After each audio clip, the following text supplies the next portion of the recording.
epic gamers, and welcome to Activity Hypothesis, a show where we test and determine the physics of entire worlds and make fun of our beloved plumber for having a 42 on the BMI scale. Today on Activity Hypothesis, we will be looking into Smash Brothers, specifically Smash 4, the game full of slicing, dicing, and having a child with a baseball bat send you 7 meters backward.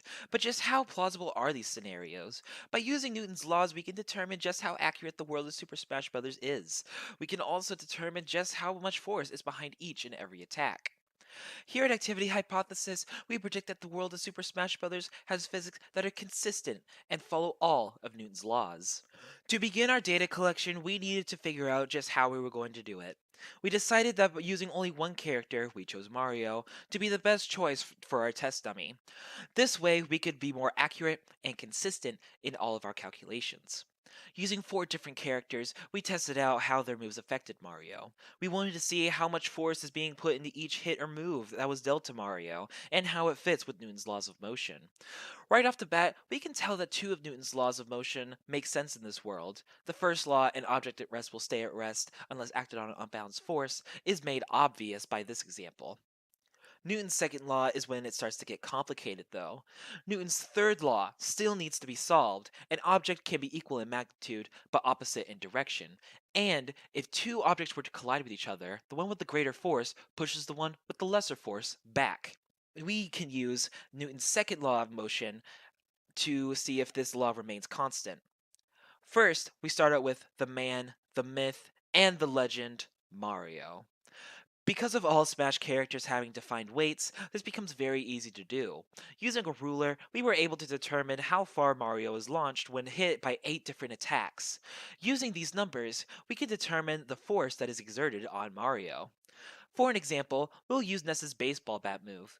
We can measure Mario's total distance traveled as 7.75 real-life meters in around 1.9 seconds. We can now calculate the acceleration of Mario as being 4.079 meters per second.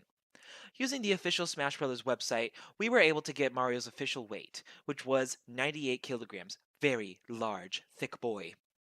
Using the acceleration and weight, we can use Newton's second law of motion to determine if Newton's third law is upheld in the Smash world. We have calculated the force behind Ness's baseball bat as 399 meters times kilograms per second.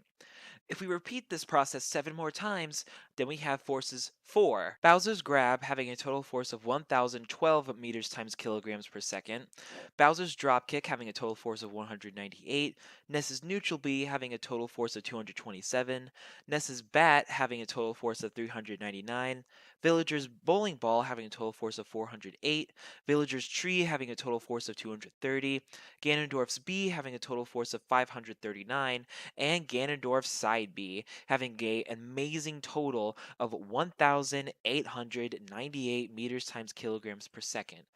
That is a lot. Now tell me, is Newton's third law of motion still being kept constant? Using free body diagrams, we can prove whether or not it is, as illustrated by this beautiful, totally not made in Google Slides, last second graph. We can see that Newton's third law is not upheld. Notice how the characters perfectly cancel out each other in this scenario. This means that Super Smash Bros. Has broken Newton's third law. Hold up. Wait a minute. Something ain't right. Newton's third law of motion is not upheld in the Smash world. Whenever any of these characters' attacks connect with each other, they end up canceling each other out perfectly. This, of course, cannot be true. If any of these attacks were to connect with each other, then one of the characters would move backward by a significant margin. It seems Nintendo has not created a perfect world in Smash 4. Maybe in the future, when more technology is available, we will be able to have a Super Smash Bros. That perfectly represents our world. Until then, though, we will just have to wait. Because Nintendo has failed to make this game more super realistic, like all of its other games, such as this hyper-realistic scene of a squid person diving into a bunch of its own paint, Activity Hypothesis gives this game a 0 out of 10. Would never play again.